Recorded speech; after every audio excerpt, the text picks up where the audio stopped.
Welcome to the deep dive. Yeah, This is where we take your curiosity and, well, really try to turn it into understanding.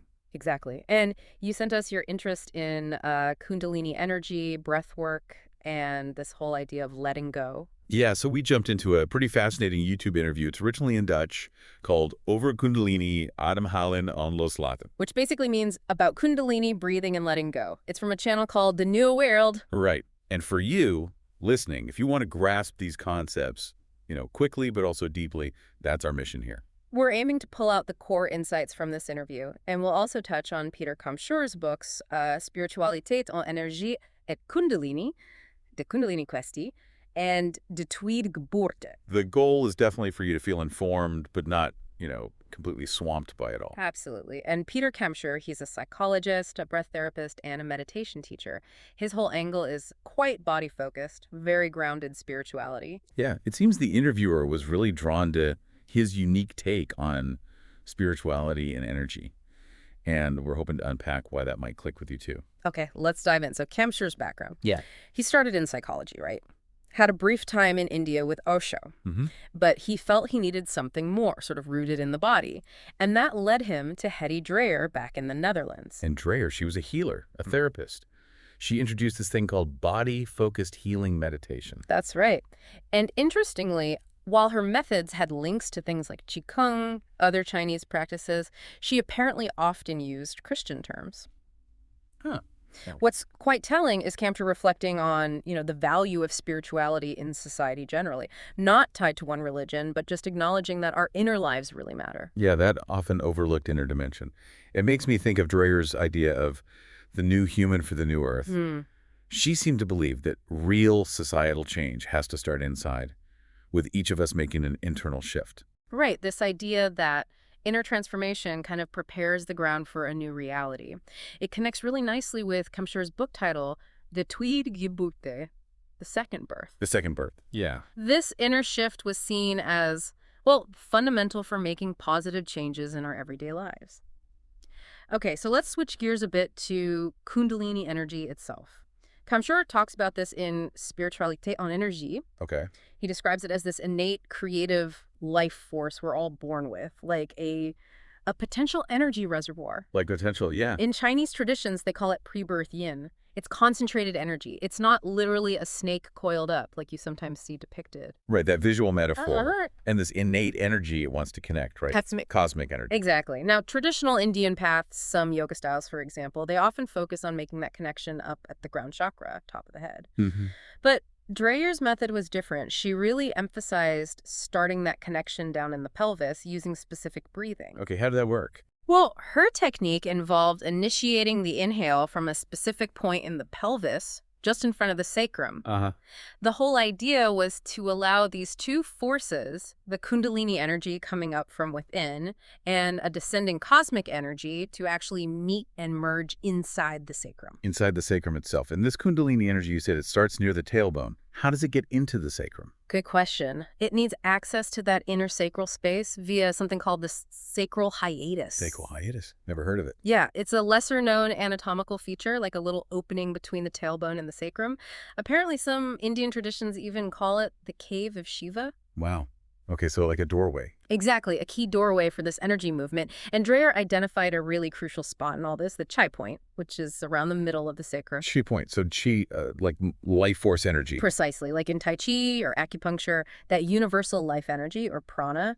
Dreyer saw this chi point as the actual starting place for the inhalation. Okay, now here's where it gets really interesting for me. Dreyer stressed the importance of receiving this energy Right. and letting go. Yes, very much so. It wasn't about striving or trying too hard to force a connection. Less effort, more allowing. Exactly. She had this saying, something like, the spirit must capitulate to the higher to really allow that receiving to happen. That makes you think about intention in these practices. It really does. Dreyer warned against just trying to push energy upwards because that could actually make you feel kind of ungrounded, disconnected from the earth. Right. Her whole approach was about grounding that inspired energy, bringing it down so you can use it to fulfill your purpose, like right here on earth. That feels like a really key difference, Yeah. especially when you look at a lot of westernized spiritual stuff, certain yoga styles, some meditations. Yeah, many do seem to focus almost exclusively on moving energy up, but Right. according to Kamshur and Dreyer, that can, well, create imbalance. So what's the alternative then? If not just up? The crucial insight from their view is that real spiritual growth isn't just about like escaping the physical. It's about deeply embodying your connection to the earth. Okay. So they emphasized grounding the energy down through the legs, the feet, even imagining it going below your feet into the earth itself. Especially on the exhale. Especially in the exhale, yeah. That downward flow is seen as vital. It's a real contrast to only focusing upwards. And this grounding is key to avoiding those imbalances and also what they termed spiritual ego inflation. Ah, spiritual ego inflation. What does that actually mean in practice? What does it look like? Well, it can show up as this feeling of being superior because you think you're spiritually advanced, like you've somehow stepped out of your body and are, better than others. Yeah, I can see that. Which they argue isn't really true transcendence at all. And significantly, Kemsher links these kinds of energy imbalances to really common complaints. Restlessness, aches and pains, trouble sleeping. So the body's sending out energetic warning signals before things get physically bad. That's the idea, that energetic disturbances often come first.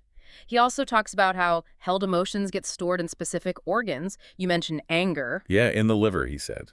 And grease in the lungs, hurt in the heart. Exactly. And general exhaustion just being the cumulative weight of it all, it fits with a lot of mind-body traditions, really. Definitely. He also makes this interesting link between thyroid problems and tension in the third cervical vertebra, the neck. Okay. Why there? Often related to suppressed expression, he suggests, especially things like aggression or that natural impulse we have to kind of bite forward when angry or threatened. Holding it back creates tension there. Yeah. Yeah. It reminds me of Wilhelm Reich and his concept of body armor, how we physically hold on to unfelt emotions. And Alice Scharch read about this too in Die Ademeinmens, The Breathing Human, calling it a psychosomatic corset. Wow. It's also interconnected. Now, Kamshur's book, it's important to say, it's not trying to bash other spiritual paths, is it? No, not at all. It's framed very much as a genuine exploration. Based on his own journey and his co-author's experiences, it's about what they discovered. Okay, so let's get practical. What does their actual meditation method look like? How do they work with all this? Right. The core practice, basically it starts with relaxed sitting or lying down. The gentle focus of your attention is on that shy point, remember? Around the middle of the sacrum. Got it. And they really emphasize breathing into your sit bones, trying to create this rounded, grounded feeling right down in the pelvis. So definitely not shallow upper chest breathing. No, quite the opposite. It's a much more embodied way of breathing, starting really deep. Okay, and doing that allows? It allows for that meeting and merging of energies we talked about from above, below, and within the pelvis. The idea is it forms this radiating energy field in the sacrum. And as that happens, people might feel that area becoming sort of transparent as the organs there release tension. Interesting. Does the energy stay there? No, that's the point about grounding. With the proper exhalation, it naturally wants to extend downwards towards the earth. Kamshur even uses the metaphor of forming the grail within initially. The grill. Yeah, connecting directly to the root chakra and that natural grounding function of the lower energy centers. It's totally different from shallow, high breathing, which just builds tension upwards. Makes sense. It's like building a solid rooted foundation first. You mentioned scanning too. Yes. So alongside the breath, there's this element of attentively, mindfully feeling for any areas of tension anywhere in the body, like a body scan, basically. Okay. And they also use visualization to help open up blocked energy pathways.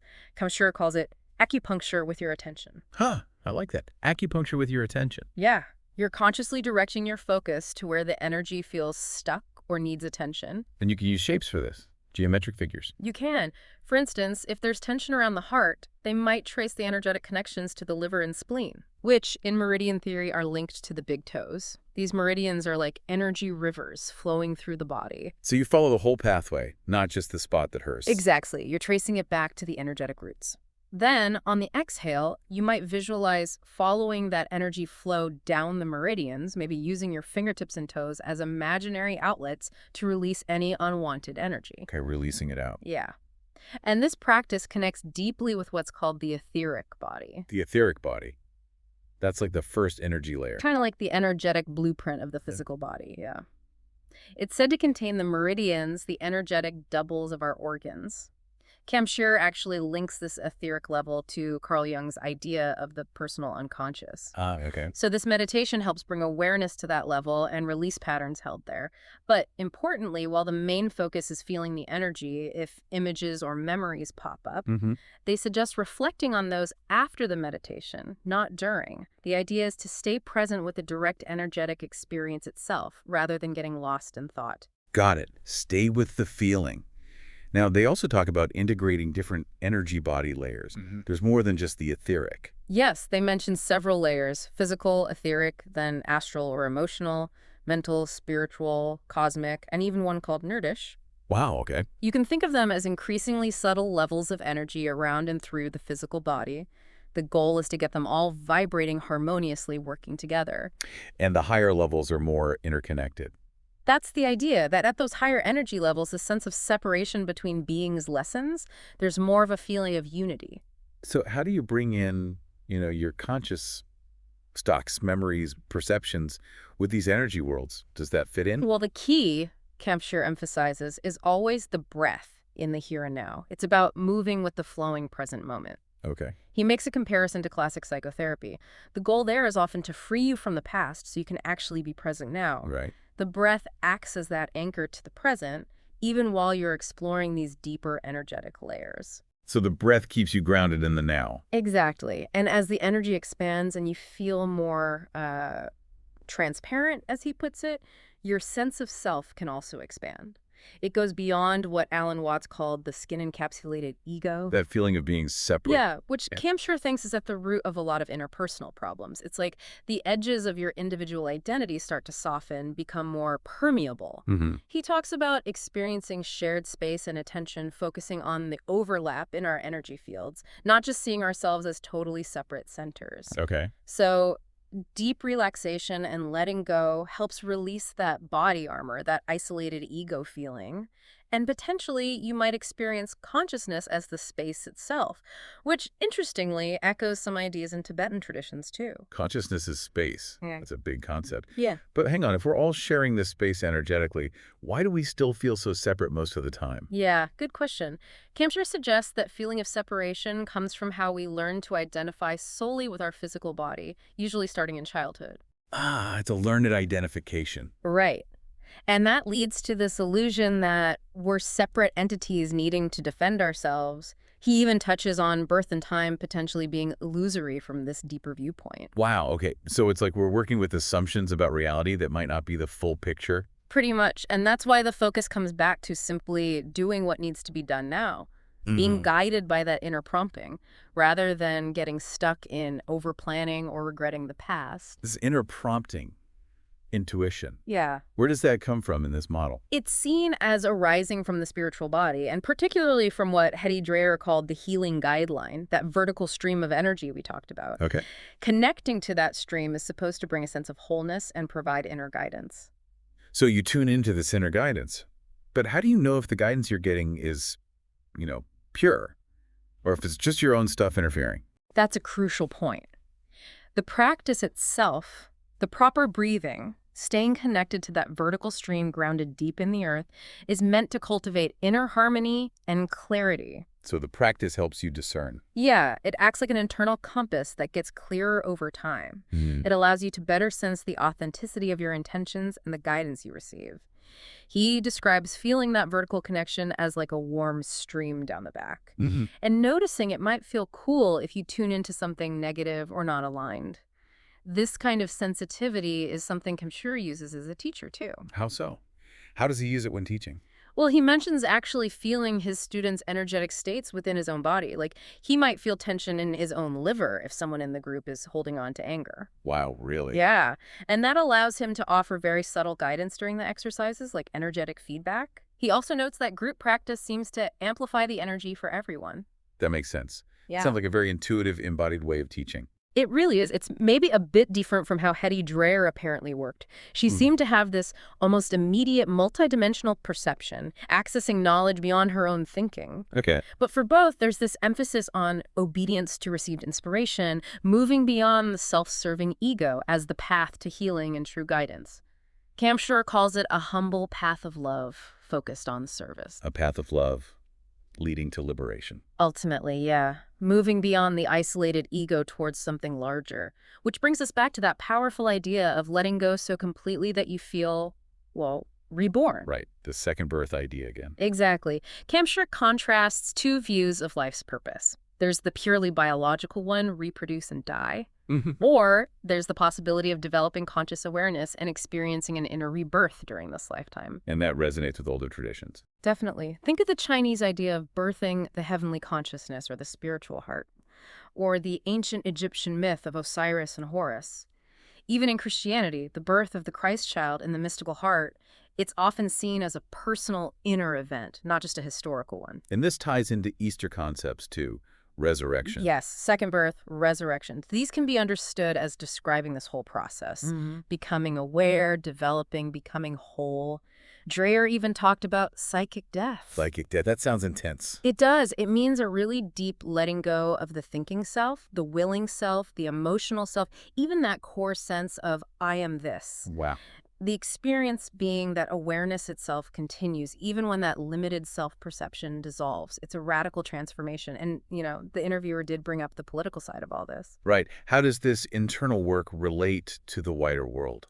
Well, Camshire acknowledges there's a hope that if more people cultivate this deeper understanding, we could move towards a world based less on self-interest and division. He contrasts our current politics, often driven by self-interest, with the potential for a genuine we feeling, seeing all living beings as interconnected, like cells in one larger body. A shift from me to we. Exactly. The idea is that as we release our own inner disharmony, we naturally start to align with that larger harmony.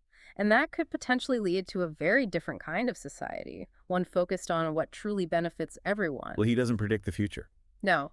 When asked about the future or free will, he really brings it back to focusing on the present moment. That seems key for him. Staying grounded in the now? Yeah, that's been a constant thread. Definitely. His book aims to support healing, and he suggests there's potential for a positive shift if this kind of spiritual awareness grows, particularly mentioning Europe.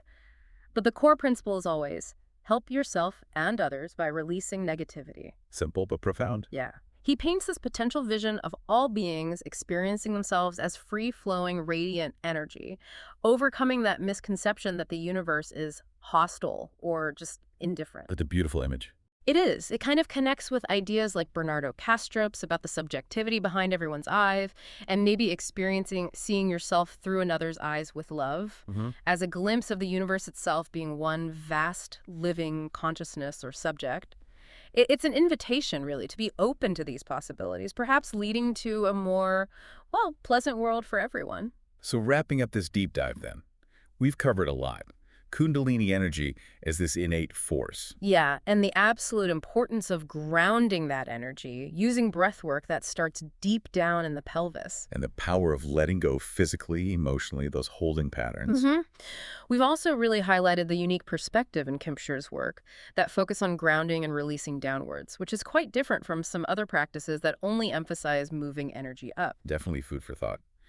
We hope you'll reflect on these ideas and maybe check out Peter Kincher's books or Hetty Dreyer's work if you're curious. Which leaves us with one last thing for you to mull over. Could it be that this continuous practice letting go, tuning into our connection with the earth, with this larger energetic reality, could that actually be the key? Not just for our own well-being, but for creating a more harmonious world altogether.